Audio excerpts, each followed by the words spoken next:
भारताच्या ईशान्येकडील सीमेवर अशी एक नदी आहे जिचं पाणी लाल रंगाचं आहे आणि म्हणतात त्या पाण्याखाली आजही दिसतात मानवी चेहरे।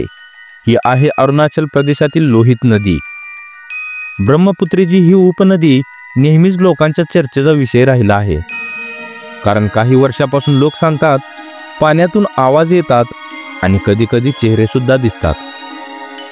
काही जण म्हणतात या नदीत शतकांपूर्वी हजारो लोक बुडाले आणि त्यांचे आत्मे आजही शांत झालेले नाहीत। कधी-कधी पाण्यातून आवाज येतो, मदत करा, आणि त्या आवाजानंतर तो व्यक्ती परत दिसतच नाही। लोहित नदी अजूनही वाहते, पण तिचं रहस्य मात्र कोणीच उलगडू शकलं नाही। खरंच चेहरे दिसतात का, की ती फक्त निसर्गाची खेळी आहे? तुमचं मत काय आहे कमेंटमध्ये नक्की सांगा आणि द सिक्रेट कथाला सबस्क्राइब करून व्हिडिओला लाईक करायला विसरू नका।